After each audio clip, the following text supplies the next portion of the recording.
अच्छा, न्यूरॉन की बात हो गई, न्यूरॉन की टाइप्स की बात हो गई, मगर देखो न्यूरॉन हमारी फिल्म का हीरो है।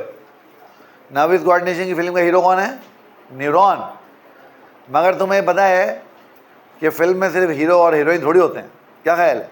तुम एक फिल्म देख रहे हो जिसमें एक हीरो हीरोइन का हाथ पकड़ के कह रहा है कि मैं तुम्हारे लिए चांद तारे तोड़ के ले आऊँगा। ये अलग बात है कि बाद में दही भी नहीं लेके आएगा, वो बात अलग है। मगर वो हीरो हीरोइन को क्या कह रहा है? मैं तुम्हारे लिए चांद तारे तोड़ के ले आऊँगा। तुम्हें स्क्रीन पे कौन नज़र आ रहा है? तुम्हें स्क्रीन पे सिर्फ हीरो और हीरोइन नज़र आ रहे हैं। मगर तुम्हें पता है वो हीरो और हीरोइन अकेले नहीं है। वो हीरो हीरोइन अकेले नहीं है, और कौन है उनके साथ? उनके साथ वहाँ कैमरामैन होगा, एक लाइट बॉय होगा जो लाइट उन पर डाल रहा होगा ताकि वो तुम्हें गोरे नजर आए, काले नजर ना आए। फिर वहाँ पे एक स्पॉट बॉय होगा जो भाग भाग के सारे बेचारा काम कर रहा होगा। एक डायरेक्टर होगा, एक प्रोड्यूसर होगा और क्रू होगा फिल्म का। अगर कोई गाना वाना चल रहा है और हीरो हीरोइन जो है वो लैग लैग के डांस कर रहे हैं तो उसके लिए कोई कोरियोग्राफर उधर होगा। ये सारी चीज़ें होंगी ना नहीं होंगी? बताओ। फिर बाद में जब वो शॉर्ट बन जाएंगे तो जो शॉर्ट रीटेक वो होंगे उनको काटने के लिए एडिटर होगा, फिल्म का सीक्वेंस बनाने के लिए स्क्रिप्ट राइटर होगा। ये सारी चीज़ें होंगी ना। तो तुम्हें क्या वो सारी चीज़ें दिखाई दे रही हैं? तुम्हें सिर्फ कौन नज़र आ रहा है? एक हीरो और एक हीरोइन जो आपस में जो है वो माशाल्लाह मोहब्बत की पींगे बढ़ा रहा है। बट अगर उन सपोर्ट स्टाफ में से कोई चीज़ मिसिंग हो जाए तो क्या वो सीन पिक्चराइज हो सकता है? नहीं हो सकता। इसी तरीके से न्यूरोग्लियल सेल, न्यूरॉन हमारे फिल्म के हीरो हैं, मगर न्यूरोग्लियल सेल इसके सपोर्टिंग स्टाफ है भाई। तो they are supporting cells of nervous system. ये नर्वस सिस्टम के सपोर्टिंग सेल्स हैं, याद कर लो। ठीक है? क्या करते हैं ये? नर्वस सिस्टम को सपोर्ट करते हैं। तो दे सपोर्ट नर्वस सिस्टम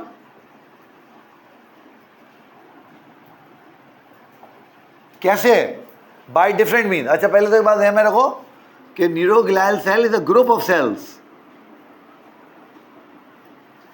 और जैसे फिल्म में एक्टर कम होते हैं, सपोर्ट स्टाफ ज़्यादा होता है, बिल्कुल इसी तरीके से हमारे न्यूरॉन के बाद भी न्यूरोग्लियल सेल ज़्यादा होते हैं। तुम्हें पता है ब्रेन में या नर्वस सिस्टम में न्यूरॉन टू न्यूरोग्लियल सेल का रेशियो 1:10 है। यानी एक न्यूरॉन होगा तो 10 न्यूरोग्लियल सेल होंगे, इतना फ़र्क होता है। इसका मतलब ये हुआ कि अगर ब्रेन में 2 बिलियन इंटर न्यूरॉन हैं तो उन 2 बिलियन इंटर न्यूरॉन्स के लिए 20 बिलियन न्यूरोग्लियल सेल होंगे।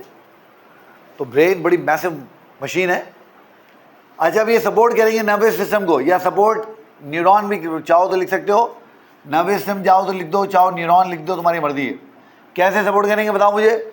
एक तो किताब ने लिखा हुआ है कि प्रोड्यूस करेंगे माइलिन। क्या प्रोड्यूस करेंगे? They produce myelin sheath. अभी हमने देखा कि न्यूरॉन 2 टाइप के होते हैं, है ना, माइलिनेटेड, नॉन माइलिनेटेड। तो वो माइलिन शीथ बनाना किसका काम है? न्यूरोग्लियल सेल का।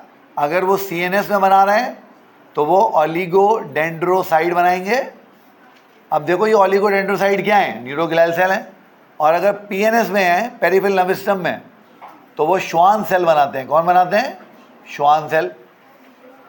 तब ऑलिगोडेंड्रोसाइड क्या है? न्यूरोग्लियल सेल है। श्वान सेल भी क्या है? न्यूरोग्लियल सेल है। इसी तरीके से ये क्या करेंगे? ये प्रोडक्शन करवाएंगे CSF की, cerebrospinal fluid, production of CSF, cerebrospinal fluid. ये एक सेल होते हैं हमारे, उनको हम लोग कहते हैं एपेंडाइमल सेल्स। क्या बोलते हैं? Ependymal cell. वो ये काम करते हैं। चलो इसी तरीके से तुम मुझे बताओ, अभी मैंने तुम्हें कहा कि न्यूरॉन में जो माइलिन शीथ है उसके 2 काम हैं। एक इंसुलेशन करना, एक न्यूरॉन का करंट दूसरी न्यूरॉन पर ना चला जाए, और एक स्पीड को तेज़ करना। मगर वो जो नॉन माइलिनेटेड न्यूरॉन है, क्या उनके करंट एक न्यूरॉन से दूसरे न्यूरॉन पर नहीं जा सकते क्या? भाई ये मैंने तुम्हारा एक इंटर न्यूरॉन बना लिया ब्रेन का जो नॉन माइलिनेटेड है, इसके बिल्कुल पड़ोस में एक और न्यूरॉन बैठा हुआ, ये भी नॉन माइलिनेटेड है। तो क्या इसका करंट इसी बार नहीं जा सकता? और इसका करंट इसी बार जा सकता है? जा सकता है ना, मगर जाता नहीं है। क्यों? मगर जाता नहीं है क्यों? चलो तुम मुझे एक बात बताओ, सर काशिफ ने ये बीच में ये जगह क्यों छोड़ी है खाली? आने जाने के लिए छोड़ी? माशाल्लाह माशाल्लाह। क्यों छोड़ी है भाई? वो कह रहा है एहतराम में छोड़ी। हाँ, क्यों छोड़ी है?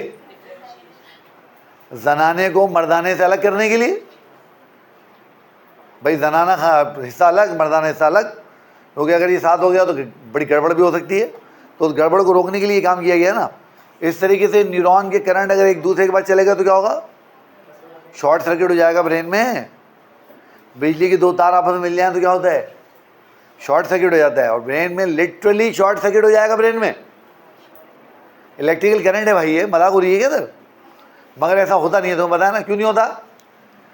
क्योंकि यहाँ पर सरकाशिब आ गए बीच में।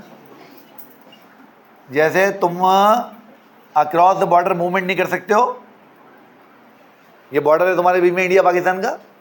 अब तुम लोग अक्रॉस द बॉर्डर मूवमेंट नहीं करते क्योंकि तुम बताया अगर मूवमेंट की तो सरकाशिब कैमरे में देख के पकड़ लेंगे और उसके बाद जो होगा वो तुम्हें बताइए। तो इसी तरीके से इन दो न्यूरॉन्स के बीच में एक न्यूरोग्लियल सेल आके खड़ा हो जाता है। वो कहता है ऐसी की तैसी अलग अलग हो जाओ दोनों, और वो इन दोनों को मिलने नहीं देता आपस में, जालिम समाज। तो ये जो न्यूरॉन है इसको हम कहते हैं एस्ट्रोसाइट। क्या बोलते हैं? तो एस्ट्रोसाइट क्या करता है? दो काम कर रहा है। एक तो रिपेयर करेगा, अगर डैमेज रिपेयरेबल है तो रिपेयरेबल डैमेजेस रिपेयर करेगा। याद रखना, भूलना नहीं। न्यूरॉन में कोई बड़ा डैमेज हो गया रिपेयरेबल नहीं होता, छोटे मोटे हो तो हो जाते हैं। और दूसरा काम क्या करेगा? नंबर 1 तो ये हो गया, और नंबर 2 फिजिकल सेपरेशन करेगा between neuron. Physical separation between neuron. कौन से न्यूरॉन? Non myelinated neuron. और ये किसका काम है? ये एस्ट्रोसाइट का काम है भाई।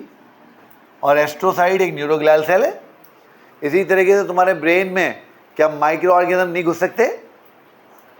घुस सकते हैं। ब्रेन में इन्फेक्शन हो सकता है, उसको काबू करने के लिए मैक्रोफेजेस भी हैं ब्रेन में। क्या बोलते हैं उनको?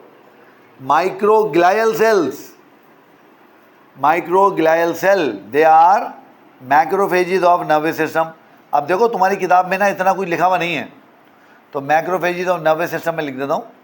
तुम्हारी किताब में इन्होंने सिर्फ माइलिन शीट की और श्वान सेल की बात की है, और चूंकि आगे CSF की बात भी की है तो एपिडेर्मल सेल में लिख दिया, सिर्फ ये समझाने के लिए आपको कि देखो ये कितने ज़बरदस्त काम कर रहे हैं। और अगर ये नहीं होंगे तो डेफिनेटली न्यूरॉन्स जो है वो चक्कर में आ जाएंगे, उनसे काम नहीं किया जाएगा। तो उस चीज़ को एड्रेस करने के लिए, काबू करने के लिए अल्लाह ताला ने पूरे एक सपोर्ट स्टाफ रखा है न्यूरॉन के लिए, जिनको हम क्या बोलते हैं बेटा? जिनको हम बोलते हैं शाबाश न्यूरोग्लियल सेल्स। समझ में आ गई बात आप लोगों को?